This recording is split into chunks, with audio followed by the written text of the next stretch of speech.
What if I told you you could save close to 90% or more on the video games that you purchase by just making this one change in your retro game collection? Don't believe me? Let's get into it.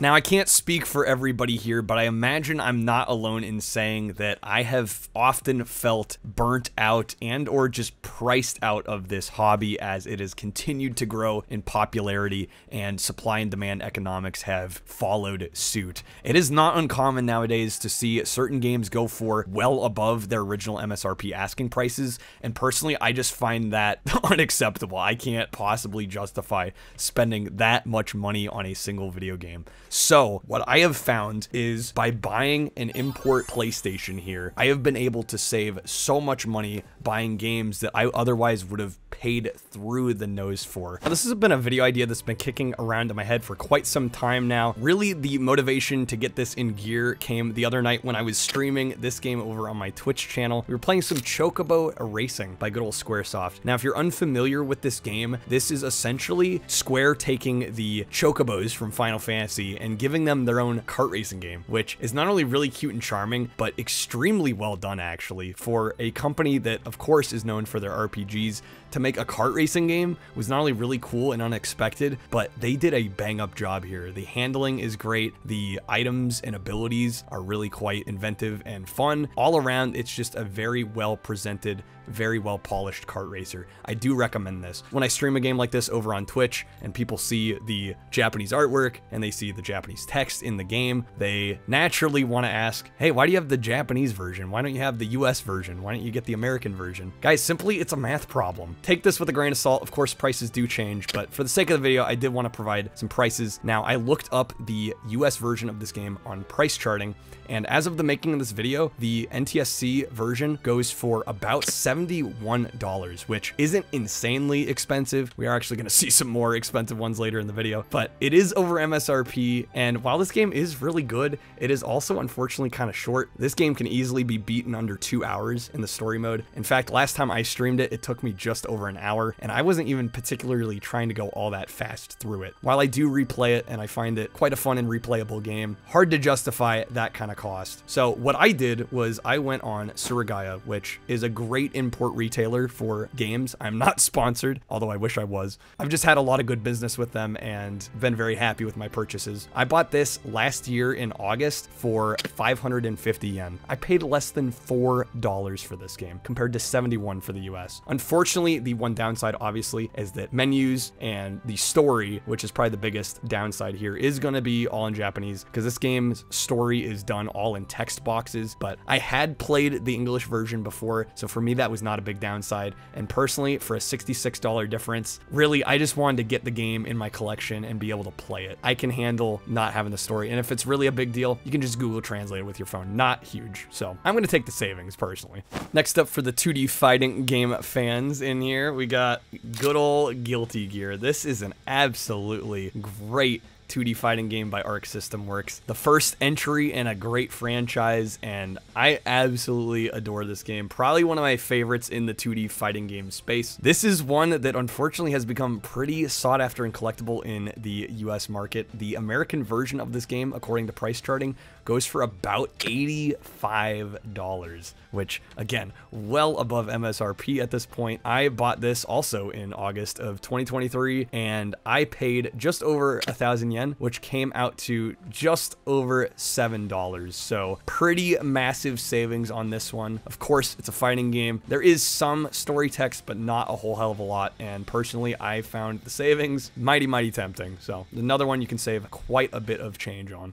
Going in ascending value here, we've got another game that is a kart racer from a franchise that is not known for its kart racing games. We got Bomberman Fantasy Race. This game is really unique yet again. Hudson Soft just absolutely knocked it out of the park here. You get to ride these little guys called Louis. It makes for such a fun little game. This is yet another one that, while very good, great presentation, great music, it is a little on the shorter side. This is another one you can beat in under 2 hours. The US version of this has gotten quite collectible, in part due to probably a low print run and also the fact that it is published by Atlas in the US, which Atlas tends to carry a bit bit of a premium when it comes to the secondary market. This game in the US goes for about $119 according to price charting. By comparison, I bought this in June of last year for 930 yen, which came out to just over $6. So yeah, huge savings here, and it looks like they've adjusted the price for this one a little bit accordingly. It is hovering closer to like the $20 range now, but they do have a greatest hits version, which unfortunately kind of shrinks the front cover art, but that one is a little closer to what I paid. Still, maybe pick this one up sooner rather than later. Now, this next one might surprise some people. I think many of us are aware of the Ghost in the Shell film, the great anime movie. I've got the deluxe box set Laserdisc. Really like this film a lot. Did you guys know there is a corresponding PS1 game? This is from 1997, and this is a hybrid third-person shooter slash platformer, and you play in this awesome like spider robot mech. Super dope game, very arcadey, fast-paced action, really fun gameplay loop in this. This is one that I think, because of the popularity of the film and the critical appraisal that it's gotten, I think people just want to eat up anything Ghost in the Shell related. This game, US version, goes for about $135 according to price charting, so it is getting quite collectible. Now, this version actually I managed to get for free as a gift, so I did not pay for this, but if you were to pay for this on Surigaya, it's going for about 3,800 yen, which comes out to just under $26. So more expensive than the other games we've covered, even for the import version. The savings is still quite big. This game is definitely playable without knowing Japanese. While the missions might take a little bit longer to figure out, you don't get all the text, still very easy to play. Probably worth the savings getting this version. Now, this last one is going to be a little bit harder to do a direct comparison to, because there is really no direct comparison, since this came out only in Japan on the PS1, and this is probably a game that more people associate with the N64 than anything, and that is Snowboard Kids. Yes, there's actually a little known Snowboard Kids Japanese PS1 version. This is called Snowboard Kids Plus, mainly because it features cutscenes, which of course the N64 version did not. They are in Japanese though, so bit of a downside there, but hey, what can you do? This is a really great game. Once again, kind of a kart racer, I guess, if you will. It is essentially a kart racer on snowboards, and you're going down slopes. You get offensive and defensive items that you can throw at other players. Overall, this game is a really fun time. If you've never checked it out, I definitely recommend it.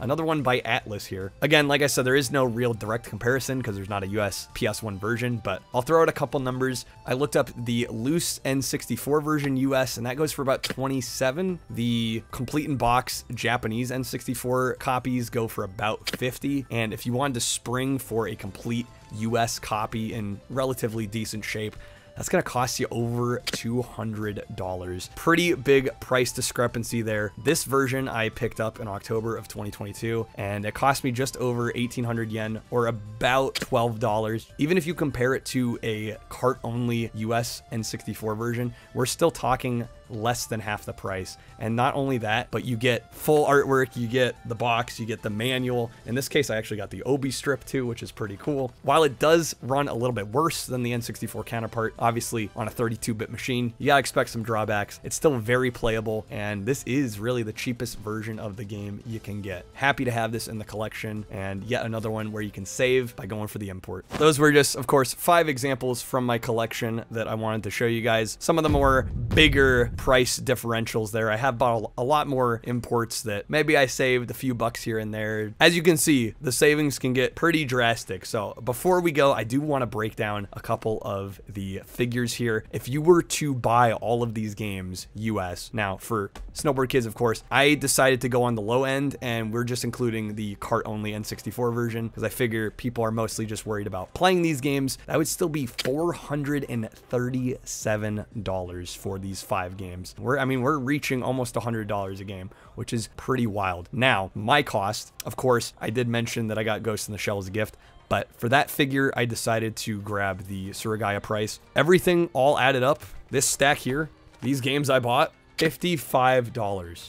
$55. So we're talking a cost savings of 87%. And if you wanted to go even crazier and get that US CIB Snowboard Kids, we're talking well over 90% savings. So just by buying an import system, I've been able to grab these games at fractions of the cost of the US versions, and I'm still very happy with my purchases. And not only that, getting an import console has allowed me to explore the import library of the PS1 and the PS2. Two birds with one stone, and you get all these crazy exclusive games that a lot of which never even came out in America. So honestly, to me, it's a no-brainer. I know it's not going to be for everybody, but I think the savings might convince you. So hopefully this video has helped. Thank you guys for watching. Are there any import games with some crazy price differentials where you're just like, I'm willing to get the Japanese version? I would love to know down in the comments. Hopefully you guys like this one. Thanks for watching, and take care.